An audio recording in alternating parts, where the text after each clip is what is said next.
Assalamualaikum warahmatullahi wabarakatuh. Salam sejahtera buat kita semua. Selamat pagi. Ya, seperti yang disampaikan oleh Mbak MC tadi, maka saya akan mengawali sesi kita di pagi hari kedua dengan mengundang nanti dua narasumber yang luar biasa.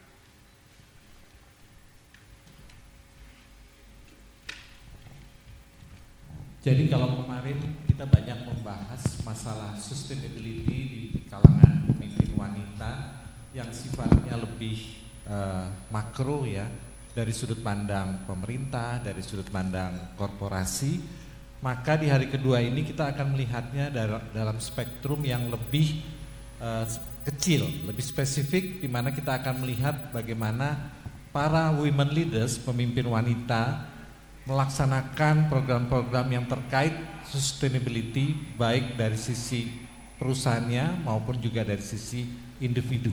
Karena itu kami akan mengundang dalam hal ini yang pertama Ibu Shirley Septiana Harjo.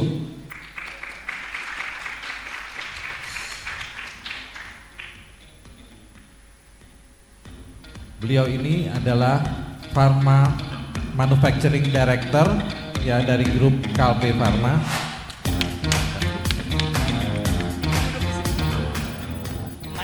Sedikit mengenai Ibu Shirley, beliau ini kami anggap perempuan luar biasa. Kenapa? Karena di Kalbe Pharma itu punya banyak pabrik, dan kalau tidak salah Bu Shirley ini mengepalai 7 pabrik ya Bu ya? Oh 6 pabrik, bayangkan seorang wanita. Tepuk tangan untuk Bu Shirley. Dan lebih hebat lagi di bawah kepemimpinan Ibu Shirley ini sudah banyak prestasi yang dicapai oleh Kalbe Pharma Group.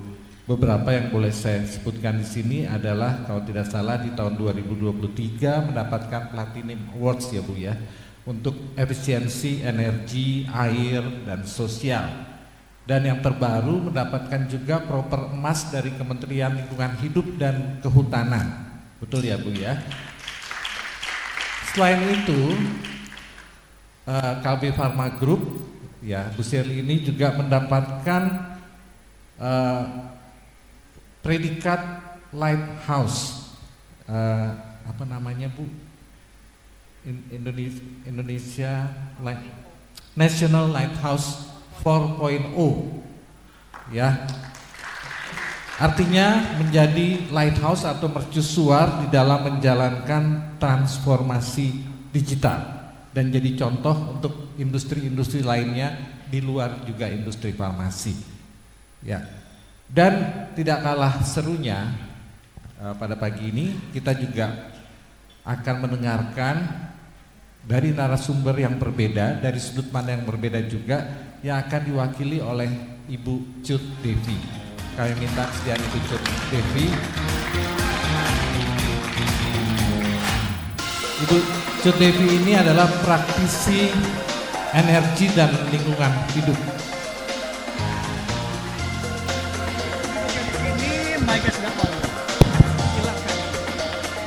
Beliau sudah memiliki banyak pengalaman, tapi di sebagian besar pengalamannya itu dihabiskan 15 tahun di dalam sektor clean industry atau renewable energy, energi terbarukan, baik di dalam maupun di luar negeri. Jadi lebih banyak berkiprah di NGO ya, atau lembaga swadaya masyarakat, dan terakhir beliau menjabat sebagai Executive Director dari METI, Masyarakat Energi Terbarukan Indonesia.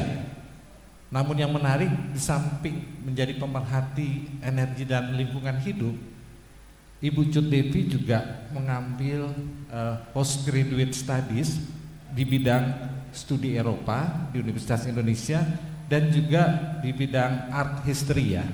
Jadi selain praktisi lingkungan hidup juga pemerhati seni dan juga pemerhati masalah pemerintahan khususnya di negara-negara di Eropa.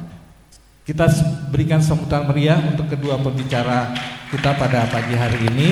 Dan untuk yang pertama kami berikan kesempatan untuk Ibu Shirley menampilkan materinya. Kami silakan Bu Shirley. Assalamualaikum warahmatullahi wabarakatuh. Selamat pagi, salam sejahtera buat kita semua. Jadi pada kesempatan pagi ini saya akan sharing ya, mungkin memang saya pun juga masih belajar. Jadi kita sama-sama belajar, sharing apa sih yang sudah dilakukan oleh teman-teman kami yang ada di KLB saat ini. Semoga sharing hari ini bisa memberikan wawasan buat kita semua. Nggak ada pointernya ya Pak, nggak ada pointer. Enggak langsung. Jadi tema hari ini sesuai yang sudah ada di agenda, saya akan men-sharingkan mengenai penerapan sustainability dan ESG untuk mendukung pertumbuhan dan kerjasama industri bisnis di skala global. Oh next, oke, next. Next. Dengar. Next. Jadi saya akan men-sharingkan sekilas mengenai KLB. Next. Jadi KLB merupakan industri farmasi yang didirikan pada tahun 1966 di sebuah garasi yang berada di Tanjung Priuk. Kemudian KLB terus berkembang sehingga pada tahun 1991 KLB mencatatkan bursa di lantai bursa efek pada tahun 91 dan hingga saat ini KLB menjadi perusahaan farmasi terbesar di Asia Tenggara.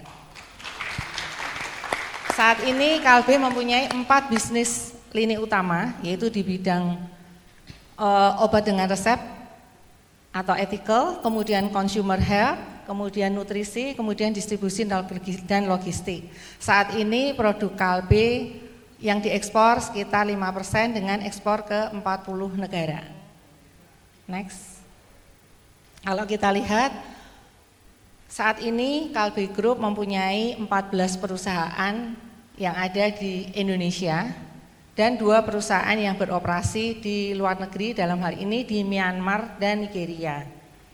Untuk fasilitas produksi kami ada beberapa produk yang kita pisahkan. Yang warna hijau itu adalah farma. Kebetulan farma saat ini dikoordinasikan oleh saya, itu meliputi PT KLB Farma dan Koswarma, kemudian produk-produk onco atau produk cancer, kemudian Calventis yang baru kita akuisisi 2 tahun yang lalu, akuisisi sebelumnya bernamanya Aventis atau Sanofi, 2 tahun lalu diakuisisi oleh KLB, kemudian Hexfarm Jaya, kalau kita sering mengenal produk-produk generik HJ Biru, itu adalah diproduksi oleh KLB Group. Kemudian divisi susu atau nutrisi seperti kalau Bapak Ibu sering ya ada Chilmil, Chilgo, kemudian Slim Fit, itu adalah produk-produk Benecol, itu adalah produk-produk dari KLB divisi nutrisi. Kemudian kami juga mempunyai untuk divisi consumer health seperti Bintang 7 yang memproduksi Extra Joss, kemudian Comics, Bejo, itu adalah produk-produk KLB Group juga. Next.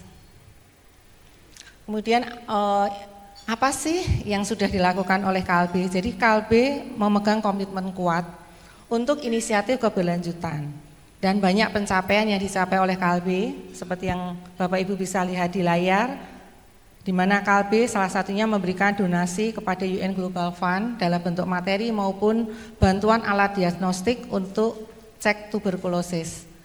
Dan saat ini yang prestasi yang terakhir kami dapatkan adalah proper emas yang kami dapatkan di awal tahun ini. Jadi KLB mendapatkan proper emas. Kemudian KLB juga menjadi perusahaan yang mendapatkan penghargaan dari Kemenperin untuk National Lighthouse, yaitu penghargaan yang diberikan oleh pemerintah untuk mendukung pencapaian Indonesia untuk menuju digitalisasi 4.0, dan KLB menjadi perusahaan farmasi pertama di Indonesia yang menjadi mercusuar untuk menjadi benchmark. Jadi perusahaan yang diberikan predikat National Lighthouse adalah perusahaan yang menjadi contoh untuk kami memberikan sharing menjadi tempat benchmark. Jadi harapannya kami bisa memberikan kontribusi buat perkembangan industri-industri lain, gak hanya farmasi yang ada di Indonesia. Next. Kemudian poin berikutnya kita akan membahas mengenai keberlanjutan. Jadi mungkin kita sering mendengar sustainability gitu ya. Dalam hal ini apa sih yang dilakukan oleh teman-teman di KLB? Jadi sustainability itu adalah merupakan pendekatan untuk memastikan bahwa perusahaan kami beroperasi secara bertanggung jawab, tidak hanya mengejar untuk keuntungan jangka pendek, namun juga kami memperhatikan untuk dampak terhadap masyarakat maupun terhadap lingkungan ya. Kalau kita sering sebut dengan istilah 3P. Tapi seiring dengan berjalannya waktu, KLB menerapkan sustainability development yang meliputi 5P, people, planet, prosperity, partnership, dan peace, yang bertujuan untuk bagaimana perusahaan ini bisa mendukung program kita bersama, bahwa kita bisa memenuhi kebutuhan saat ini tanpa mengorbankan kebutuhan generasi mendatang untuk memenuhi kebutuhannya ya. Itu harapannya, sehingga kami juga berkomitmen untuk menjaga keseimbangan antara ekonomi, lingkungan, dan sosial. Itu adalah komitmen yang ditetapkan oleh KLB Pharma. Next. Kemudian kalau kita lihat kenapa sih kita berkomitmen untuk mendukung sepenuhnya program dari sustainable ini. Kalau kita lihat saat ini jumlah penduduk dunia itu adalah 8 miliar. Tahun 2050 jumlah penduduk dunia adalah 10 miliar. Tentunya kita tahu saat ini pun kita mempunyai banyak problem seperti polusi udara, kemudian keterbatasan energi. Nah, harapannya KLB menjadi perintis atau leader ya untuk mendukung program sustainability ini. Next.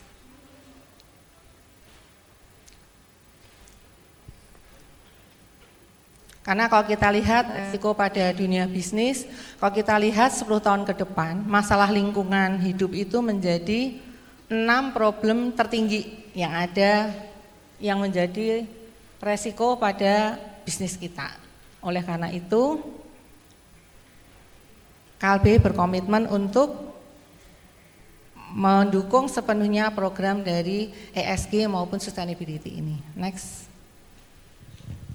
Kemudian kalau kita lihat tantangan dalam mewujudkan keberlanjutan. Apa sih tantangannya? Jadi tantangan saat ini yaitu terjadi ketimpangan dalam bidang kesehatan. Seperti kita lihat ada isu stunting, kemudian isu penyakit TBC, diabetes, kemiskinan dalam kesehatan, kemudian juga bagaimana kita punya problem untuk menyelamatkan bumi dan kemanusiaan, seperti transisi energi, kemudian mengakhiri kemiskinan, mengurangi ketimpangan, bagaimana kita pemberdayaan perempuan, serta sistem pangan yang sehat dan berkelanjutan. Itu adalah tantangan dalam kita menghadapi keberlanjutan. Next. Nah, apa sih yang dilakukan oleh KLB? Jadi KLB saat ini mempunyai pilar keberlanjutan yang kita mempunyai 9 pilar. 5 pilar eksternal seperti kita lihat, yaitu dalam bidang sains dan teknologi kesehatan, ekosistem dan kelestarian lingkungan, hidup sehat pendidikan kesehatan, akses layanan kesehatan, serta total ekosistem bisnis yang berkelanjutan.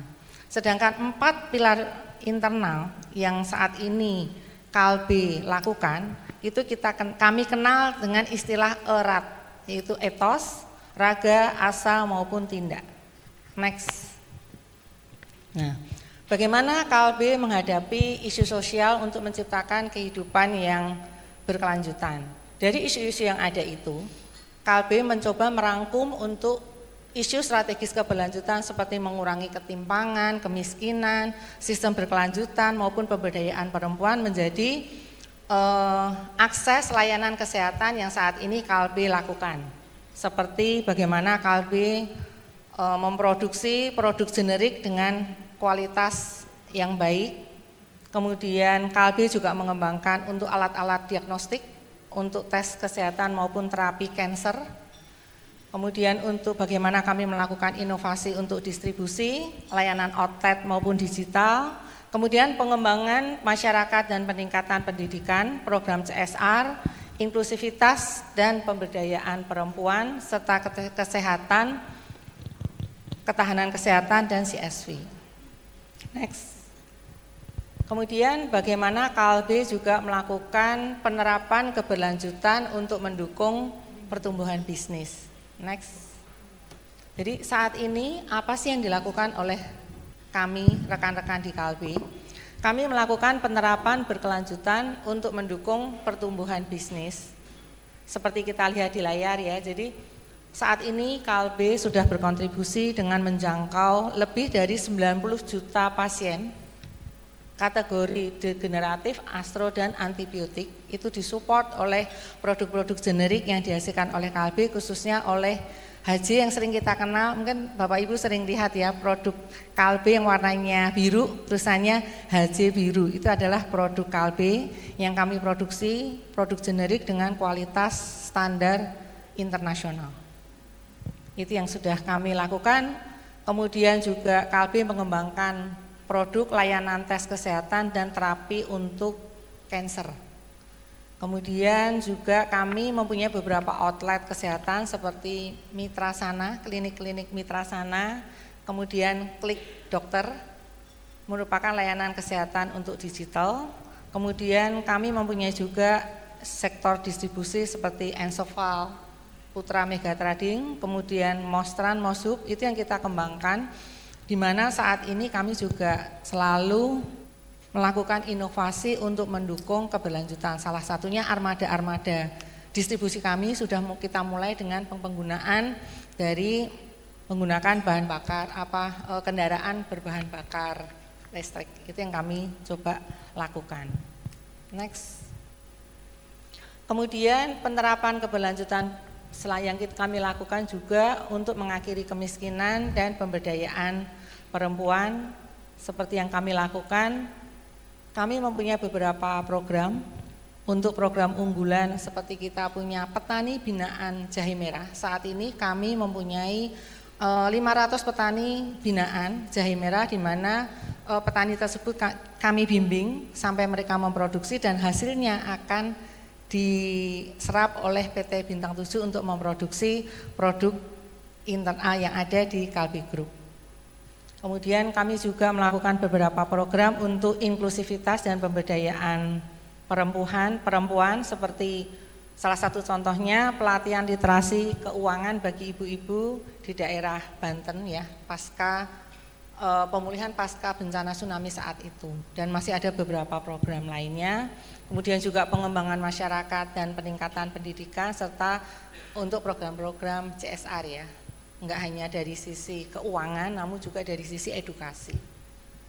Next. Ini adalah peta sebaran untuk program sosial KLB. Jadi kami mempunyai program dari Sabang sampai Merauke yang sudah tersebar cukup merata di seluruh provinsi yang ada di Indonesia. Next. Kemudian KLB juga melakukan inovasi sosial. Jadi ini adalah salah satu program inovasi sosial kami yang mendapatkan penghargaan emas dari Kementerian Lingkungan Hidup, di mana kami mempunyai program inovasi yang kami lakukan di daerah Jawa Tengah, khususnya di daerah Wonogiri, di mana waktu itu kita ambil daerah khususnya di daerah Desa Watu Agung. Kalau kita lihat daerah itu adalah daerah yang sangat kesulitan dengan ketersediaan air, jadi kami bekerja sama dengan pemerintah setempat maupun masyarakat setempat untuk bersama-sama kami melakukan inovasi sosial. Ini beberapa yang kami sudah lakukan, di mana proyek percontohan ini kami namakan Desa Pandawa 5. Yang waktu itu kami beri singkatan Pandawa 5, yaitu Desa Pancasilais, Damai, Berwawasan Lingkungan dan Mandiri. Program-program saat itu yang saat ini masih berlanjut. Jadi program ini sudah kita mulai sejak 2 tahun yang lalu dan saat ini masih berlanjut terus. Terus kemudian kami punya anak-anak binaan lagi. Jadi dari satu desa, karena kami berhasil, kami kemudian kembangkan ke wilayah-wilayah lain. Program yang kami lakukan seperti pengadaan air bersih di mana waktu itu daerah sana adalah sangat sulit untuk mendapatkan suplai air, dan saat ini mereka berkecukupan dengan air yang kita lakukan program bersama-sama. Kemudian kita juga melakukan pelatihan dan sertifikasi halal untuk penerima atau pelaku UMKM. Kemudian kami juga melakukan pengolahan sampah berbasis maggot. Jadi maggot itu larva yang dia bisa menguraikan sampah organik sekaligus bisa menjadi makanan ternak. Nah, jadi kami mengajarkan bersama-sama dengan masyarakat setempat melakukan budidaya maggot ini untuk menjadi suatu produk di mana produk ini kita supply untuk menjadi makanan ternak, dan itu salah satunya yang dijadikan juga kompos, di mana produk itu juga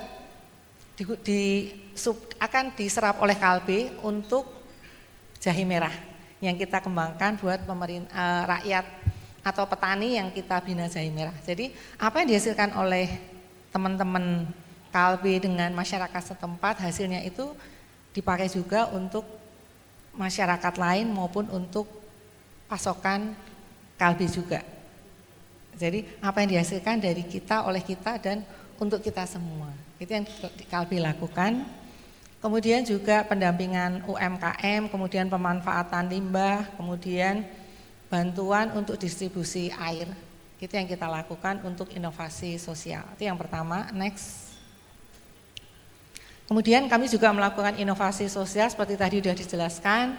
Kami mempunyai ekosistem herbal jahe merah. Ya, ini adalah program yang mencakup nasional dan hasilnya cukup memuaskan ya, karena apa yang dihasilkan oleh petani itu dengan hasil yang sangat baik bisa disuplai dan digunakan untuk produksi yang ada di PT Bintang 7, khususnya untuk produk bejo ya. Bejo mungkin teman-teman sering dengar ya, produk Bintang 7 bejo itu adalah salah satunya jahe merah, suplainya dari petani binaan KLB Group. Next. Kemudian itu inovasi sosial. Kemudian KLB dalam menjalankan operasional, khususnya di pabrik, karena kebetulan saya mengkoordinasikan 6 pabrik. Saat ini pabrik yang kami koordinasikan, kami melakukan green manufacturing. Apa sih yang dilakukan di green manufacturing ini? Next. Masih ada 3 menit ya Bu Shirley. Ya, terima kasih Pak. Jadi apa yang dilakukan? Jadi KLB melakukan proses produksi dari hulu dan hilir, di mana kita mulai eko inovasi ini sejak saat pemilihan vendor atau pemilihan supplier untuk produk atau bahan baku untuk pengembangan di R&D maupun di R&D-nya, di proses produksi sampai dengan proses distribusinya. Kami sudah melakukan setiap tahapan, kami sudah melakukan mapping. Dan di poin-poin mana yang kami bisa melakukan untuk mendukung penerapan daripada sustainability ini. Next. Kami juga selalu mempunyai LTDP atau long term program ya, untuk 5 tahun. Jadi setiap tahun kami punya program, tahun ini mau ngapain, tahun ini sampai 5 tahun ke depan. Ini adalah beberapa program yang sudah kami canangkan sampai dengan tahun 2027 untuk project environmental milestone-nya. Next. Selain itu, kami juga sudah melakukan penilaian ya, namanya kalau kami sudah mengikuti proper, memang itu suatu kewajiban kami sebagai company untuk melakukan penilaian daur hidup. Jadi produk yang kami hasilkan itu dinilai. Seperti apa penilaiannya untuk produk farmasi? Dalam hal ini kami sudah melakukan pemetaan dan sudah diverifikasi oleh pihak ketiga atau pihak eksternal yang mendapatkan sertifikasi dari badan regulasi, di mana kami dilakukan penilaian dampak lingkungan dari seluruh rangkaian pembuatan obat sejak dari ekstraksi bahan baku sampai dengan akhir dari suatu produk itu. Nah, penilaian ini itu tadi sudah divalidasi oleh pihak independen, dan ini merupakan salah satu parameter yang dilakukan penilaian oleh Kementerian Lingkungan Hidup sehingga kami mendapatkan proper emas. Terima kasih. Next. Kemudian mungkin saya boleh sharing apa sih yang dilakukan oleh Kalbe Group dalam rangka semakin memberdayakan peran dari perempuan. Next. Jadi kalau kita lihat, Kalbe berkomitmen untuk pemberdayaan perempuan dan ini oleh CEO kami sudah menandatangani suatu komitmen dalam UN Women maupun dalam Pledge G20. Bagaimana Kalbe selalu bicara tentang sustainability, kesetaraan gender. Itu kami punya program-program di mana setiap karyawan kami libatkan. Ini contoh-contohnya. Kami punya beberapa program bahwa apa yang dilakukan oleh laki-laki itu juga dilakukan oleh perempuan di Kalbe. Bahkan ada kata-kata wanita Kalbe itu lebih hebat ya. Mungkin Bu Herda dari Kalbe tahu. Dan ini contoh-contohnya orang engineering. Kami engineeringnya itu enggak hanya laki-laki. Kami punya teknisi engineering perempuan. Kemudian CEO kami, kan kita punya perusahaan banyak gitu ya. Salah satu anak company dalam bidang logistik distribusi itu CEO-nya juga perempuan. Kemudian kalau kita lihat khususnya di pabrik ya, saya punya subordinat itu sekitar 3.500.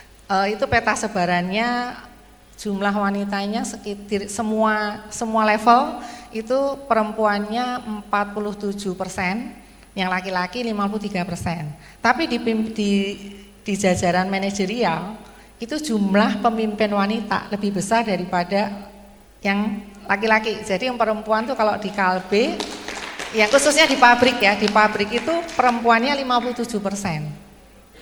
Yang laki-lakinya 43%. Kemudian kalau di Kalbe Group, seluruh yang ada fungsi di Kalbe, jumlah untuk eksekutif itu laki-laki dan perempuan 50-50%. Itu. Next. Nah, kemudian kalau kita lihat pimpinan dari Kalbe Group, CEO kami pun perempuan. Dan kalau kita lihat dari Board of Director Kalbe Group, 5 orang, 2 perempuan adalah merupakan BOD kami. Kemudian kita di Kalbe itu inovasi sudah merupakan suatu culture karena bagaimana kami menumbuhkan inovasi di semua level karyawannya. Jadi mulai dari operator, packer, mereka tuh tiap bulan punya KPI untuk inovasi. Dan itu setiap tahun kami lombakan di tingkat Kalbe Group.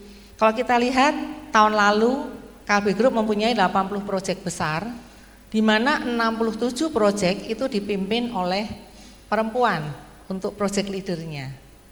Kemudian kami juga sering ya ada acara chief chat itu diskusi sharing antara CEO dengan semua karyawan. Itu juga kita sering melibatkan para wanita-wanita. Seperti contohnya Women's Leader Inspirational Session itu yang kami lakukan. Next. Kemudian yang terakhir, bagaimana sih khususnya saya sebagai perempuan memimpin sekitar 3.500 karyawan di semua level, dari mulai operator, packer, apa sih yang ini saya coba sharing ya, apa yang saya sudah lakukan saat ini. Mungkin nanti kalau ada masukan dari teman-teman silahkan juga, karena saya juga masih berproses gitu ya, saya juga masih dalam tahap belajar. Next. Jadi yang kami lakukan yang pertama adalah bagaimana kita sebagai leader membentuk pola pikir. Jadi pola pikir apa yang kita selalu tanamkan ke anak-anak kita, gitu ya. Nah kemudian yang kami lakukan juga bagaimana kami punya komitmen dan bagaimana kita meneguhkan komitmen yang ada. Yang ketiga adalah memberikan tantangan. Jadi di kami udah biasa kalau di semua level bahwa kami mempunyai namanya KPI dan kami selalu memberikan challenge dari waktu ke waktu. Dan itu KPI selalu kita review bulanan gitu. Itu yang coba kami lakukan dan tentunya sebagai leader kita harus menjadi sumber inspirasi buat anak-anak kita. Bagaimana kita memberikan teladan, bagaimana kita memperlakukan anak-anak kita. Sehingga anak-anak kita bisa engage dengan kami, bagaimana kita bersama-sama punya goals yang sama. Itu yang coba kami sebagai perempuan, sebagai leader perempuan, itu yang kami lakukan. Kemudian juga mengajak orang lain untuk bertindak. Jadi tidak hanya kita ke karyawan, tapi kami bagaimana juga kami mengajak pihak ketiga, khususnya dalam keseharian maupun dalam hal sustainability. Kami juga melibatkan vendor, kemudian masyarakat, karena kami punya beberapa program inovasi sosial ya. Itu yang coba peran daripada seorang perempuan menjadi leader di sebuah company. Dalam hal ini company yang cukup besar ya kalau kita lihat Kalbe, karena Kalbe merupakan perusahaan farmasi terbesar di Asia Tenggara. Nah, harapannya khususnya dalam hal sustainable, harapannya kita para perempuan bisa memberikan kontribusi buat negara ini. Karena khususnya juga buat lingkungan kita ya, karena sebenarnya sumber daya yang ada ini kan bukan dari orang tua atau kakek nenek kita, tapi sebenarnya kita pinjam dari anak cucu kita. Bagaimana kita bisa menjaga keseimbangan antara pemanfaatan, tetapi juga bagaimana kita mempertahankan kelestarian dari sumber daya alam. Mungkin ini sedikit sharing dari kami. Nanti kalau ada masukan dari Bapak Ibu, monggo silahkan. Terima kasih. Terima kasih Bu Shirley. Ya, luar biasa, begitu banyak yang sudah dilakukan Kalbe Farma melalui kepemimpinan Bu Shirley yang mungkin bisa menjadi inspirasi bagi kita semua. Nanti kita akan bertanya jawab setelah sesi yang berikut. Untuk itu kami persilahkan narasumber berikutnya Ibu Cut Devi. Kita berikan sambutan meriah kepada Ibu Cut Devi. Silakan Bu. Assalamualaikum warahmatullahi wabarakatuh. Terima kasih banyak Pak Fritz, terima kasih banyak tim dari UI LDC. Sangat senang sekali saya berada di forum ini. Jujur aja saya juga sedikit kaget dan sedikit jiper ngelihat banyak sekali wanita-wanita luar biasa. Jadi kalau tadi di Ibu Shirley sudah sharing dari sisi Kalbe Farma, mungkin saya sharing dari sisi individunya. Karena jujur saya saat ini memang sekarang sedang menjadi praktisi lingkungan dan praktisi energi. Pengalaman saya kebanyakan di energi. Jadi mungkin lebih ke arah proses di mana individu, perempuan sebagai individu bisa juga menjadi leader untuk dirinya sendiri. Jadi memang kalau misalnya saya dari kemarin ngikutin dan banyak sekali cerita-cerita inspirasional ya, yang saya lihat oh my god, hebat-hebat banget gitu. Saya ada di mana gitu. Nah, kalau ngelihat dari situ juga, dan saya juga mungkin sedikit izin ngerangkum juga nanti untuk yang sesi saya ini, saya juga izin untuk ke bawah ya, karena saya lebih senang berdialog dibanding bermonolog ya, sekaligus pengen ngerti juga gitu, karena isu energi dan sustainability ini sebenarnya suatu isu yang sangat berkaitan. Dan inilah di mana saya kemudian juga beralih dari yang namanya energi kemudian ke sustainability-nya, karena kalau namanya energi, kebetulan saya energinya itu di energi terbarukan. Jadi kalau di Indonesia tuh energi terbarukan itu sesuatu hal yang mungkin mestinya sudah bisa dimulai, tapi saat ini masih tersendat-sendat. Jadi from my personal experience juga, saya sudah mengikuti dan menjalani di berbagai role di energi terbarukan, tapi ada masanya kemarin saya amat sangat frustasi, jujur aja ngelihat progresnya. Kemudian saya mikir juga mungkin ada hal lain lagi yang saya harus lakukan. Kalau dilihat dari karena sejarah hidup saya dengan filosofi dari apa kerjaan saya yang saya lakukan itu amat sangat berkaitan, dan saya pikir ini sesuatu hal yang unik di perempuan ya.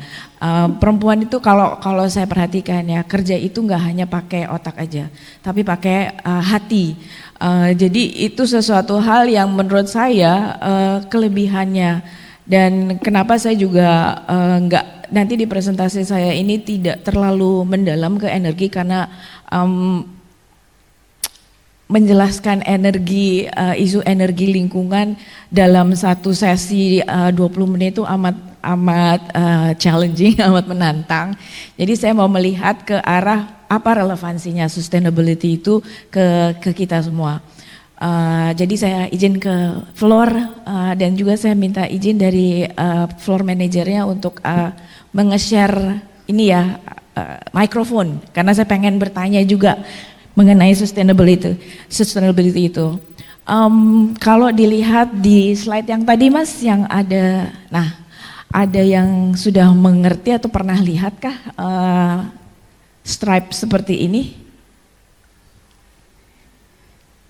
Belum ada.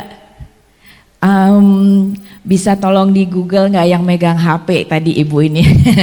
Bu, tolong kalau bisa dilihat di website. Jadi websitenya itu namanya showyourstripes.info. Showyourstripe.info. Ke next slide dulu Mas. Show your stripe itu ada di HTTPS. Jadi kalau yang lagi megang HP minta tolong dilihat. Showyourstripes.info. Kenapa ini important? Kenapa ini penting banget? Karena ini isunya berkaitan dengan apa yang kita alami saat ini. Ada ya? Oke, sip. Ada yang bisa mengerti nggak? Ini artinya apa? Ada sih judulnya di situ dan bisa menginterpretasikan dan istilahnya apakah bisa setuju dunia kita memanas atau enggak? Mungkin ibu, kalau menurut ibu benar nggak sih nih ininya? Jadi maaf, benar nggak sih chartnya?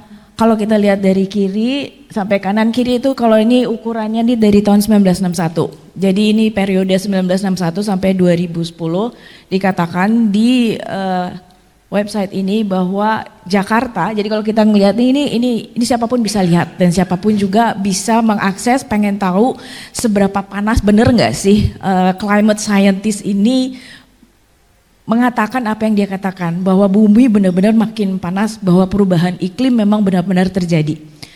Kalau menurut ibu di Jakarta apa benar seperti ini? Iya kan? Benar kan? Kalau mau ngelihat lagi iseng aja misalnya di Bogota atau di Johannesburg. Ini data yang ada, yang saya lihat juga dan saya ngelihat interesting ini dari buku, ada yang tahu mengenai Greta Thunberg? Ada ya? Oke, alhamdulillah. Next Mas. Ya, The Climate Book. Dia itu aktivis perubahan iklim sebenarnya, aktivis transisi energi, dan dia bisa disebut paling vokal. Masih muda, I think mungkin Gen Z ya sekarang ya, bukan Gen Alpha.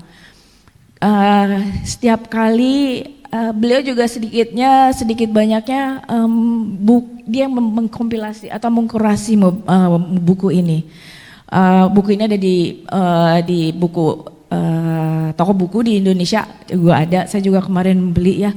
Dan dia setiap kali ada memberikan forward atau memberikan introduction dari setiap artikelnya. Jadi kalau misalnya kita ada kumpulan cerpen, dia ngasih kumpulan artikel mengenai sains dari sisi perubahan iklim. Dan itu amat sangat menarik dan amat sangat bisa dimengerti. Kenapa ini penting sekali? Karena kalau kita lihat lagi dan kita balikan lagi ke sisi kita sebagai individu, ibu sebagai garda depan ya, kemarin kalau nggak salah juga ada pembicara juga yang bilang ibu itu yang paling depan, ibu itu yang paling merasakan, ibu itu yang paling menderita. Kalau misalnya ada apa yang terjadi dengan keluarga kita, dengan anak kita. Jadi saya senang banget Ibu Shirley tadi juga sudah sempat menyebutkan bahwa kita ini meminjam dari anak cucu kita, jadi bukan mewariskan. Balik lagi ke konsep yang sustainability ini.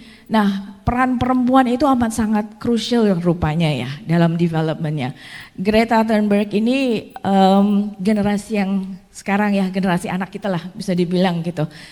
Tapi sebelumnya ada pioneer perempuan juga, ada influential movement juga yang memang untuk isu sustainability itu ujung-ujungnya ini wanita lagi, perempuan lagi yang memang mempunyai perhatian besar gitu, karena perempuan lebih banyak perempuan sebenarnya dibanding laki yang lebih sensitif ya.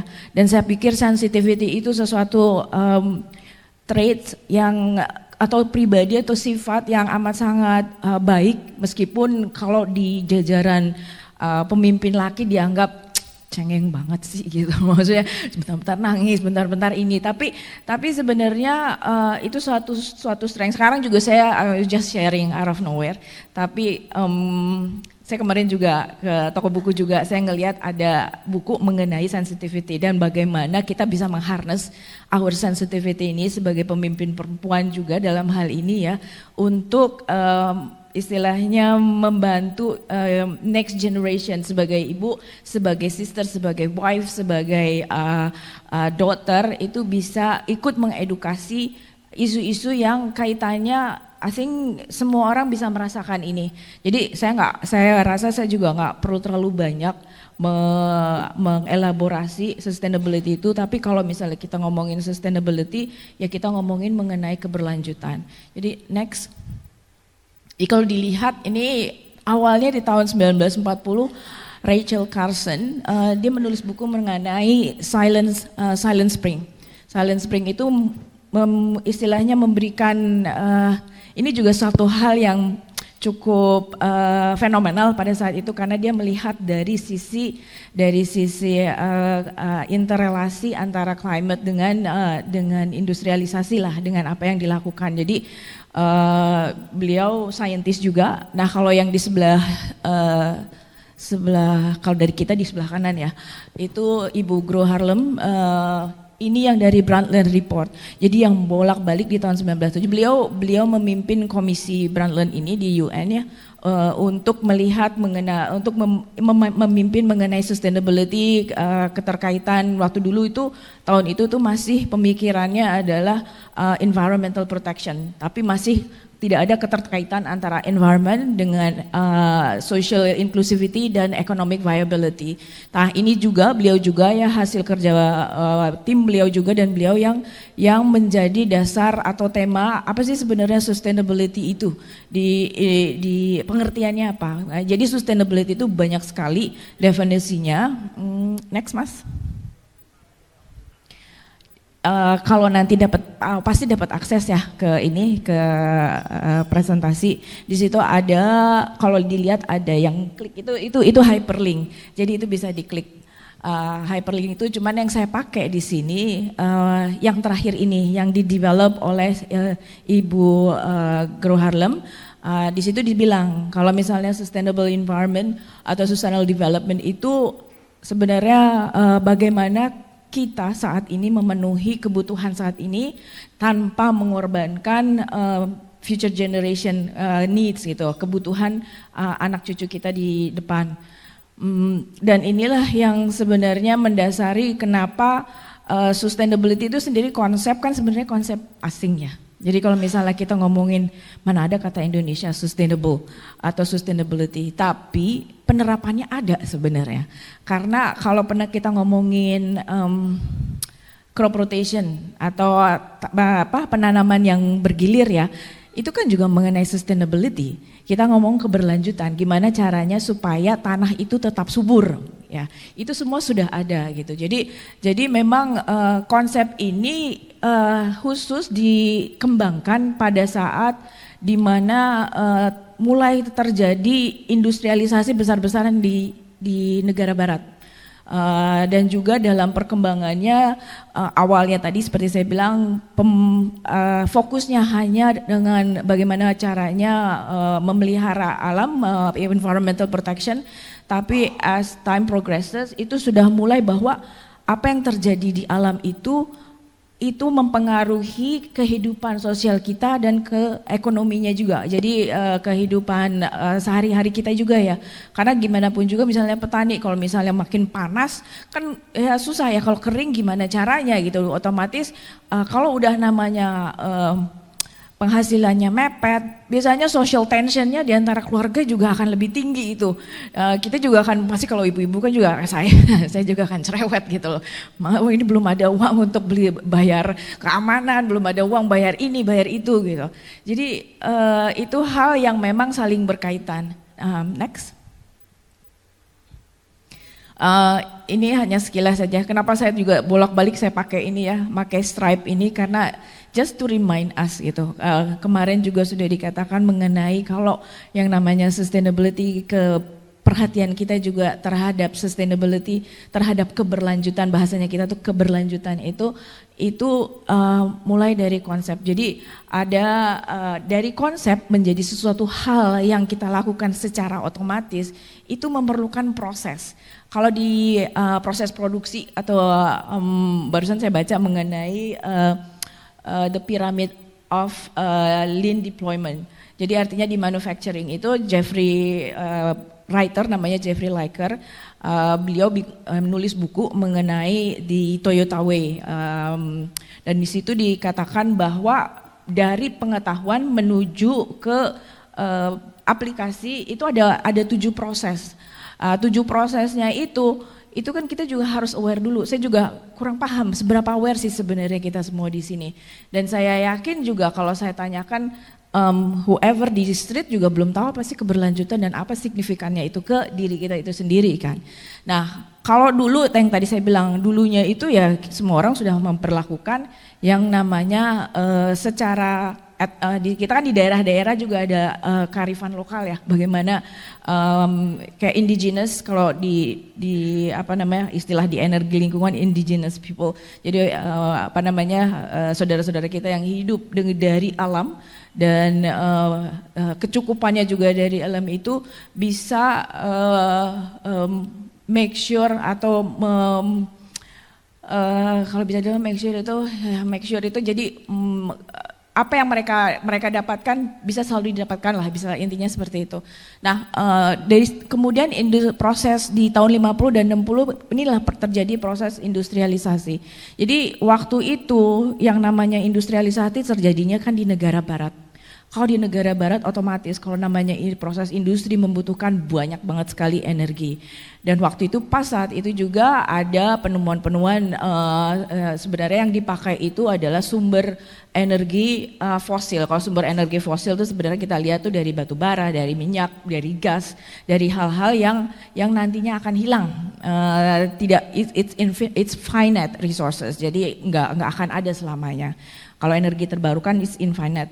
Nah ini kalau finite resources ini itu kan otomatis waktu itu nggak ada yang memperhatikan kalau misalnya dampaknya semua emisi karbon ini akan ada ke mempengaruhi bolongnya ozone layer, mempengaruhi misalnya oil spill di Valdez, Exxon Mobil itu juga mempengaruhi ekosistem di laut misalnya. Apa yang terjadi kalau ekosistem di laut itu kena ikan mati, kemudian whale juga menghilang, semuanya itu kalau ngomongin kita mikirin kalau minyak itu kan hitam ya, pasti udah banyak lihat ya di surat kabar ya, efek ke ekologi destructionnya itu quite heavy. Nah mulai dari situlah kemudian industrialisasi, modernisasi itu pasti udah terjadi. Namanya juga manusia, otomatis kita mau kehidupan kita lebih nyaman. Kalau kehidupan kita lebih nyaman, otomatis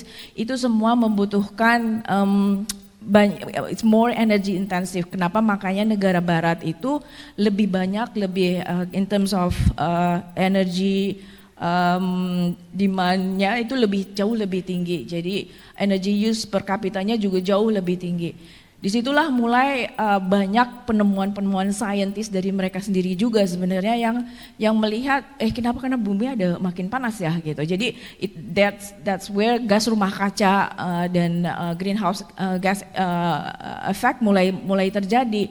Nah kemudian di tahun-tahun selanjutnya di tahun 70 konsep sustainable development itu mulai, jadi ada dari The Ecologist, dia ngeluarin suatu artikel di mana di situ mulai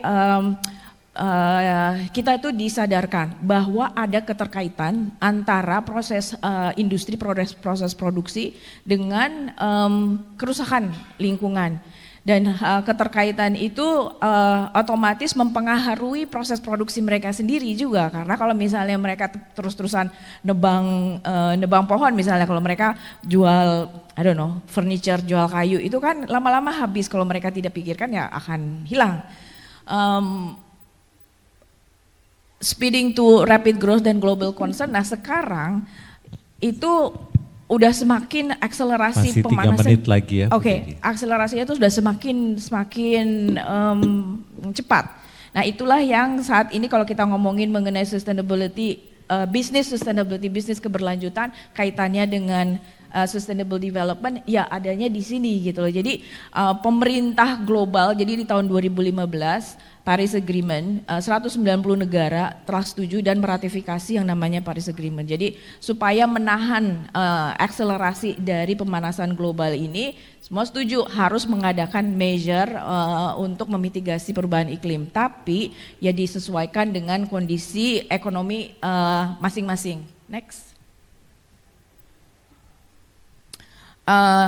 Ini saya nggak perlu masuk lebih jauh, tapi kalau mau dilihat perspektif ASEAN, negara ASEAN, jadi negara tetangga kita deh, nggak usah jauh-jauh, antara keberlanjutan, plusnya apa, minusnya apa. Kalau bisa dilihat di sini kayaknya kelihatannya banyak minusnya ya, artinya banyak gapnya, karena memang apa, ya belum banyak yang ngerti mengenai sustainability karena masih kompleks. Isunya juga kita ngomongin geopolitik juga sih sebenarnya ke situ. Next. ke Indonesia, kita tarik lagi mengerucut lagi ke Indonesia.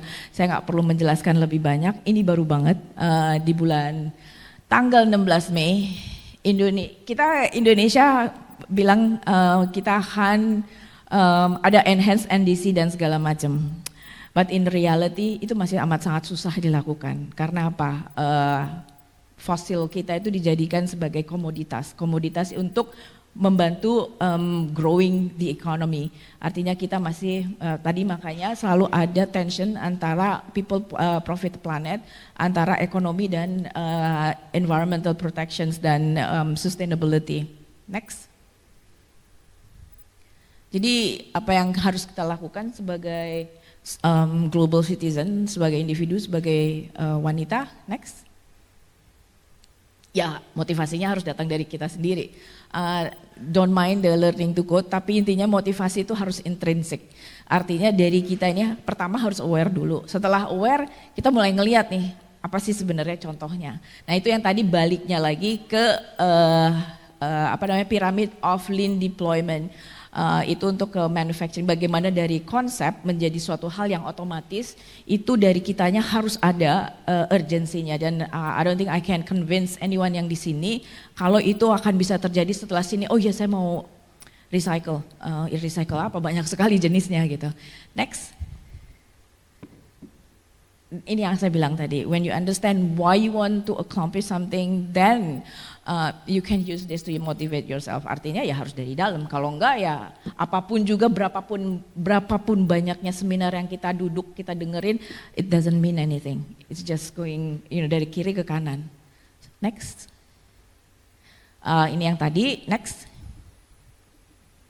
Ya, mengenai transformational leadership, apakah perempuan bisa lebih mentransform? Saya rasa kalau saya pribadi, it's all about our own desire, our own competence, our own thinking. Semua bisa menjadi transformational leader. Mungkin perempuan bisa lebih mengembrace atau mengadopsi hal tersebut karena mungkin kita lebih sensitif. Kita bisa lebih membaca ruangan, membaca istilahnya gesture-nya, non-verbal cues-nya, kita bisa lebih peka. Di situ yang kita bisa pakai. Next. I think this is my last slide.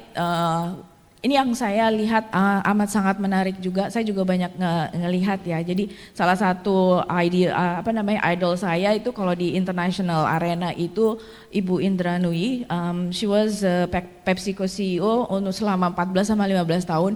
And the way she thinks and the way she ada di YouTube itu presentasinya beliau. Interviewnya beliau. Kalau punya kesempatan silahkan untuk di Google dilihat karena memang itu suatu perjuangannya dan juga realitanya. I mean at the end of the day sebagai ibu juga di-expect, biar gimana pun juga kita selalu di-expect sebagai superwoman, but there's no such thing as a superwoman. So Mungkin gitu aja Pak Fritz. Terima kasih banyak untuk perhatiannya. Tepuk tangan untuk Ibu Cut Devi. Terima kasih Ibu Devi. Ibu Bapak, kita masih punya waktu sekitar 15 menit untuk bertanya jawab. Jadi untuk sesi pertama ini saya berikan kesempatan untuk 3 penanya. Nanti tolong sebutkan nama, instansi dan ditujukan kepada siapa. Saya sudah melihat ada 2 tangan. Ya, tiga dulu ya. Dimulai dari Ibu yang yang di situ. Silakan. Oke, selamat pagi. Terima kasih buat kesempatannya yang diberikan. Saya dari perwakilan dari Bank Sahabat Sampurna. Kami ada berempat ya di sini. Jadi perkenalkan, nama saya Vina. Mungkin ada beberapa pertanyaan saya yang saya tujukan kepada Ibu Shirley. Ya, terima kasih buat paparannya Bu. Ini sangat memberikan inspirasi ya buat kami sebagai perempuan. Ya, terutama dalam perempuan di dalam keluarga. Nah, kalau ingat 15 tahun yang lalu ketika mengandung anak pertama ya Bu ya. Jadi ada ketakutan waktu itu mengkonsumsi yang namanya obat-obat, ya terutama yang berbau antibiotik, ya kan ya. Tadi Ibu juga udah memaparkan bahwa bagaimana teknologi yang dilakukan oleh pihak Kalbe Farma. Nah mungkin Ibu boleh sharing ke kami ya terkait dengan obat-obat yang dikonsumsi oleh Kalbe Farma. Apa aja sih yang menjadi fokus ya bagi Kalbe Farma ini sehingga terus berinovasi produk maupun teknologi untuk memproduksi obat-obat yang aman dikonsumsi terutama untuk perempuan dan anak-anak gitu, karena kan kita tahu bersama perempuan dan anak-anak ini sebagai suatu dari kemarin kita udah dengar ya bahwa perempuan itu sangat menentukan ya pertumbuhan dan perkembangan anak-anak sebagai cikal bagi bangsa negara kita. Itu yang pertama ya Bu ya. Yang kedua mungkin tadi juga udah disampaikan inovasinya salah satunya adalah pengembangan bahan baku obat herbal ya Bu ya. Nah satu hal yang juga sampai hari ini pun juga momok ya bagi kita untuk mengkonsumsi obat kimia itu ini aman gak sih gitu loh. Mending kita konsumsi yang namanya obat herbal. Nah tapi obat herbal itu kan kita juga paham ya bahwa ada kandungan-kandungan kimia sebenarnya yang terdapat di dalam tanaman-tanaman masing-masing berbeda-beda. Nah apa yang dilakukan oleh Kalbe Farma juga sehingga produksi dari obat herbal ini para ibu-ibu orang tua juga nanti akan lebih confidence untuk mengkonsumsi itu Bu. Ya. Terus yang ketiga mungkin yang terakhir ya.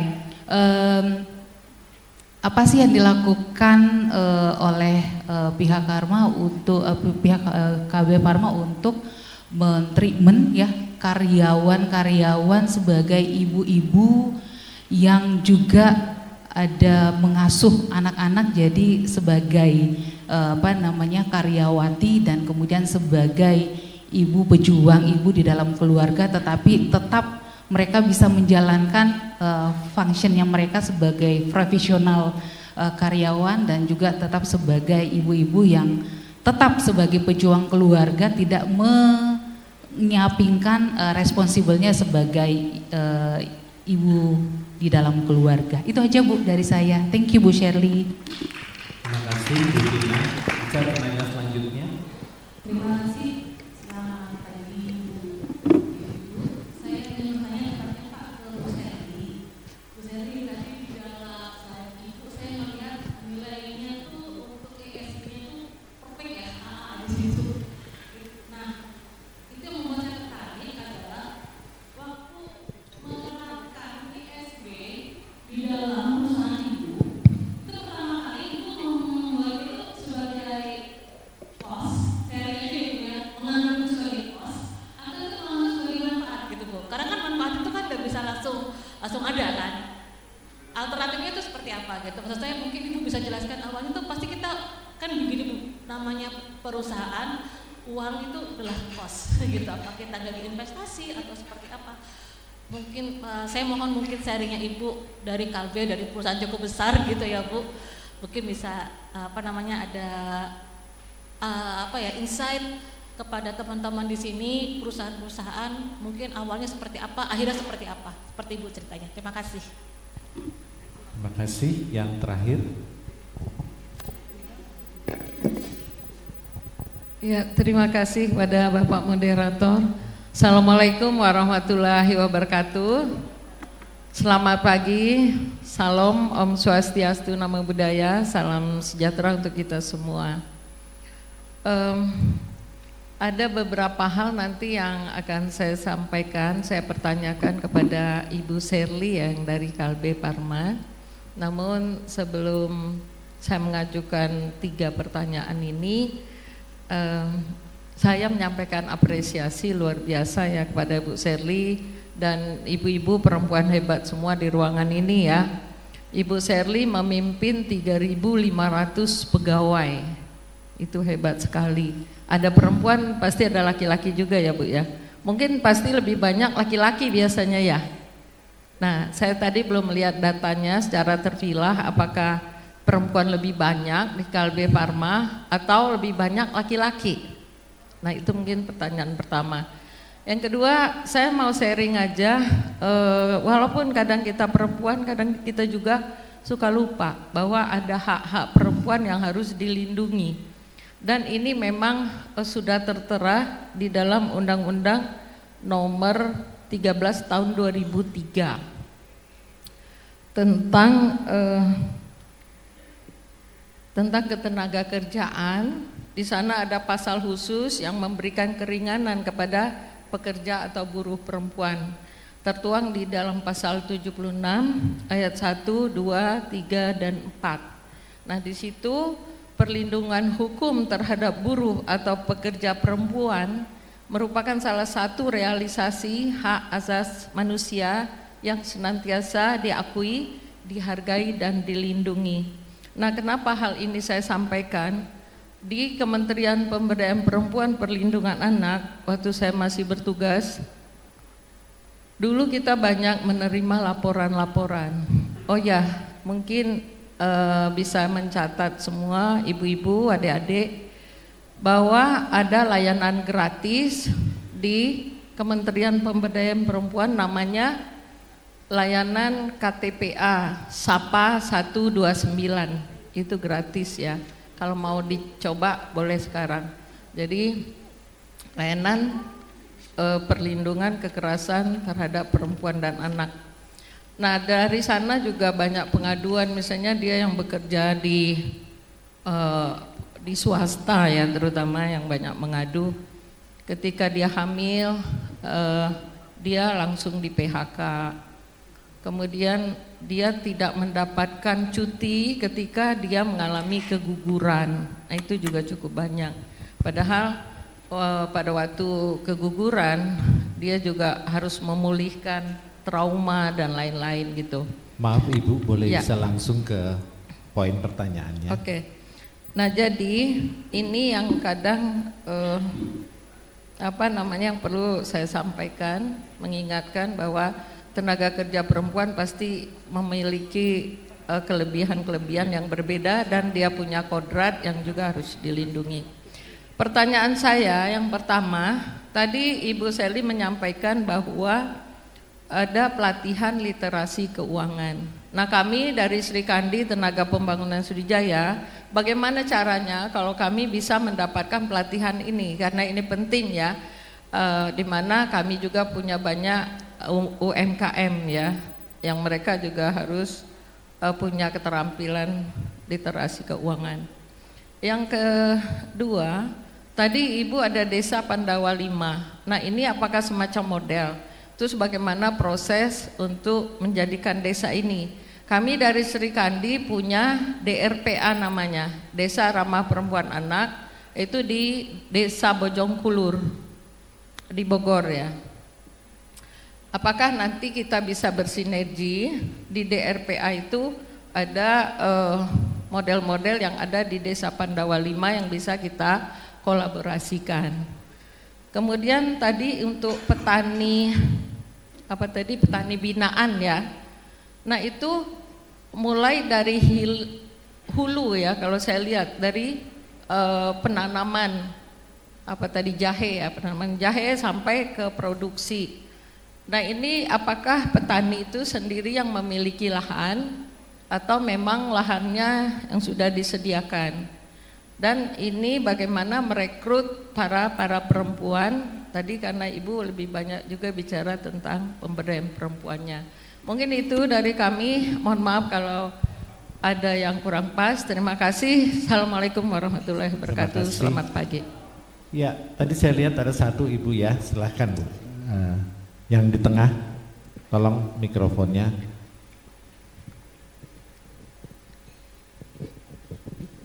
Terima kasih. Selamat pagi. Assalamualaikum warahmatullahi wabarakatuh. Terima kasih atas kesempatannya, dan ini pertanyaan saya tujukan untuk Ibu Jud dan juga Ibu Shirley. Apresiasi sekali tadi, menarik sekali apa yang disampaikan oleh Ibu Jud. Dari mana Bu? Oh iya maaf, saya Diana Hadi dari Nu PMK Consulting. Tadi menarik sekali yang disampaikan Ibu Jud, dan sebetulnya saya ingin mendengar lebih banyak lagi Bu, tapi kelihatannya kesempatannya, waktunya memang tidak cukup. Nah tadi disampaikan yang show your stripes tadi, itu kan terjadi di seluruh dunia ya Bu ya. Ini akibat dari industrialisasi yang dilakukan di negara-negara barat khususnya. Nah, impact ini bisa menimpa seluruh dunia. Nah, saat ini kondisi seperti ini bagaimana ya cara mengatasinya? Gitu. Itu untuk Ibu Jud, dan kemudian implementasinya ini ada di Bu Shirley sebagai pelaku bisnis.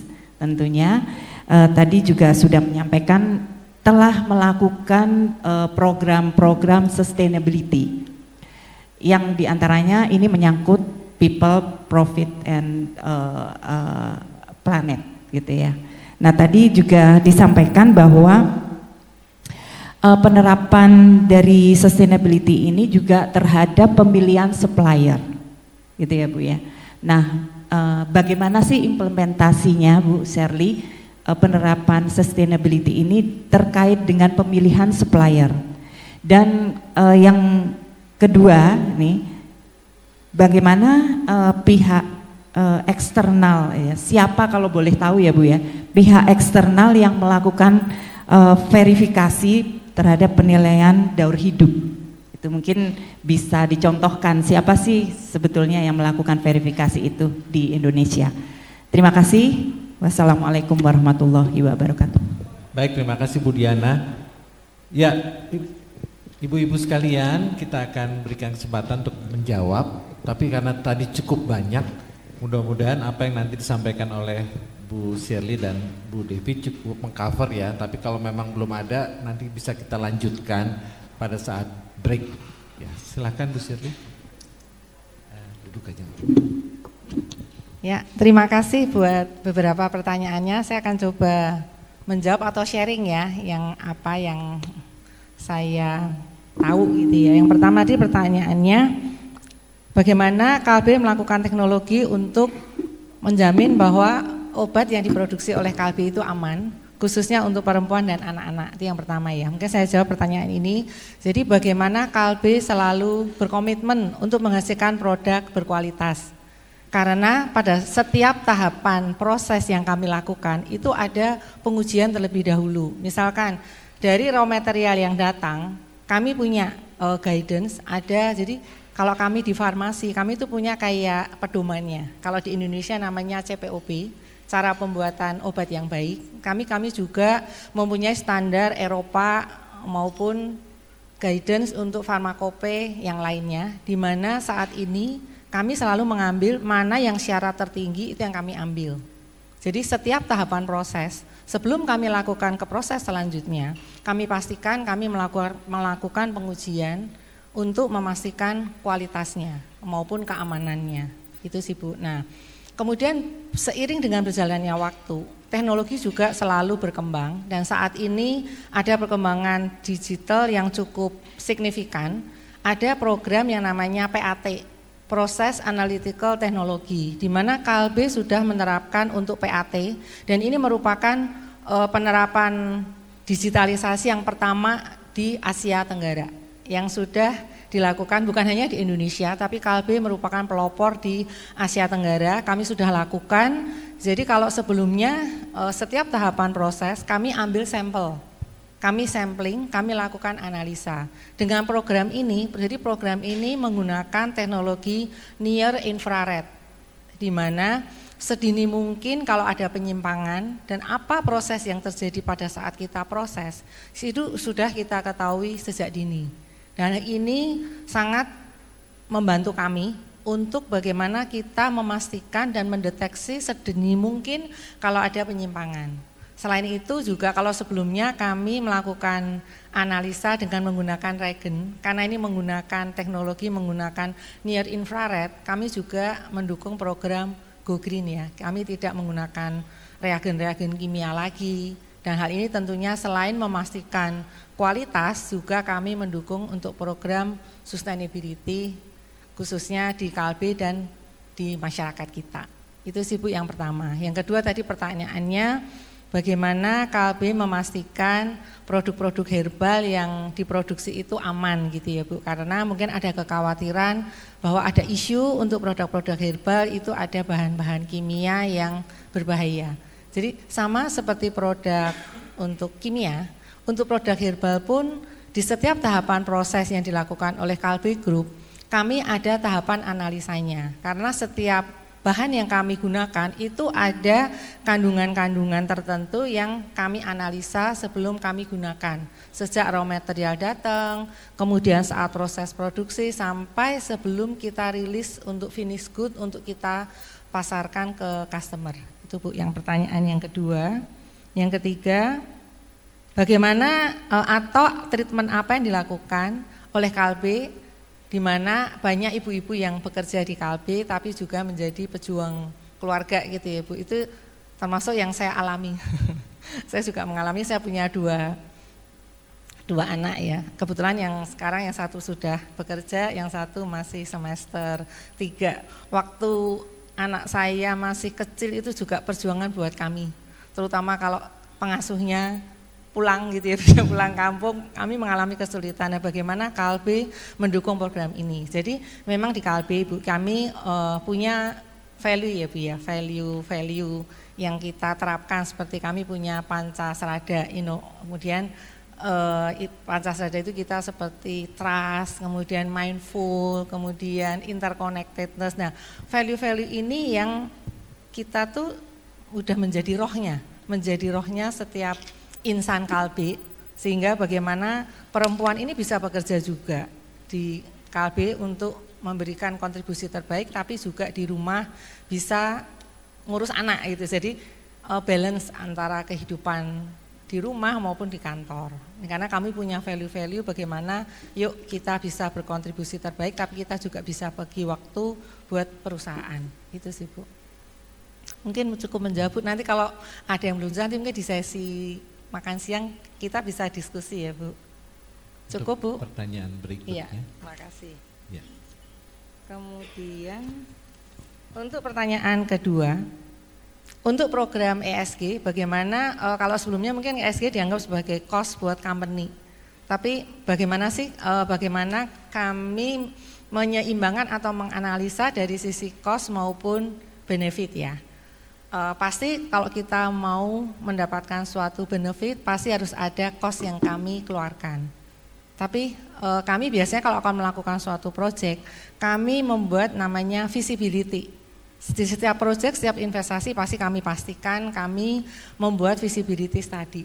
Di visibility itu kami akan buat detail, cost yang kami keluarkan berapa, kemudian dampak atau manfaat yang kita dapatkan itu apa. Mungkin secara costnya besar, tapi kita akan lihat untuk keberlanjutnya seperti apa, karena kami nggak hanya melihat dari sisi value atau materi, tapi kami juga bagaimana kami melihat dari sisi lingkungan, dari dampak ke masyarakat, itu sih Bu yang kami coba lakukan sehingga kami akhirnya bisa mempunyai program-program untuk ESG ini cukup banyak, itu sih.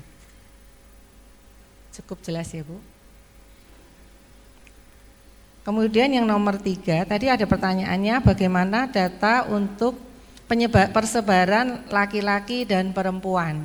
Jadi seperti yang tadi sudah saya jelaskan, khususnya kalau di pabrik, di manufacturing kami, karyawan kami itu untuk 6 pabrik itu sekitar 3.500, sebaran untuk laki-laki dan perempuan, untuk semua level, all itu perbandingannya laki-laki 53%, perempuannya 47%.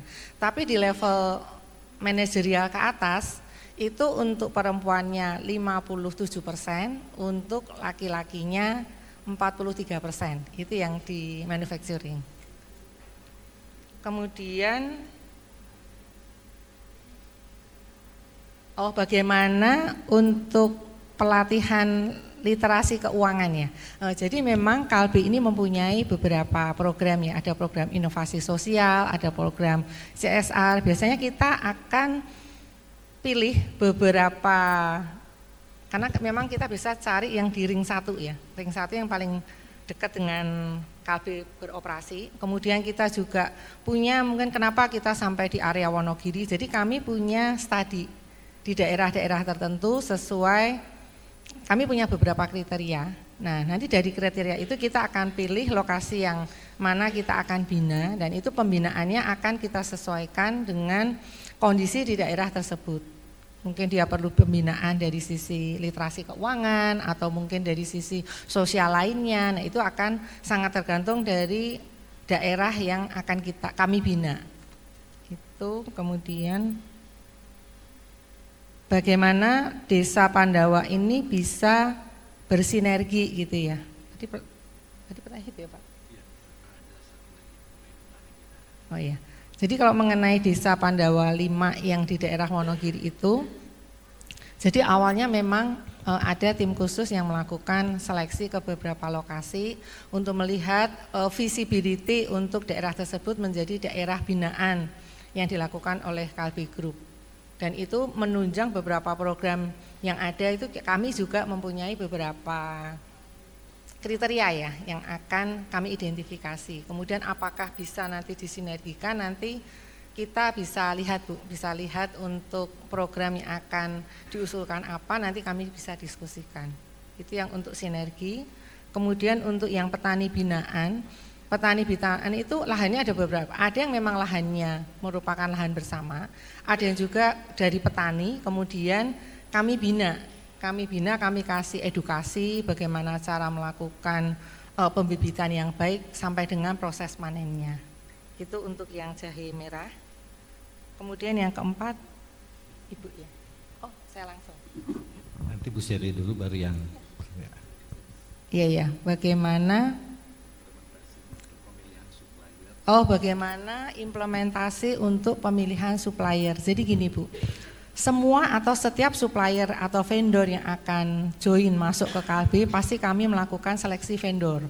Jadi kami mempunyai kriteria, apa sih poin-poin yang menjadi kriteria penilaiannya, dan kami punya standarnya. Kemudian kami juga melakukan audit vendor. Kami melihat bagaimana tidak hanya kualitas yang dihasilkan, tapi bagaimana juga penerapan dari lingkungan ya, itu juga salah satu penilaian yang menjadi penilaian kami.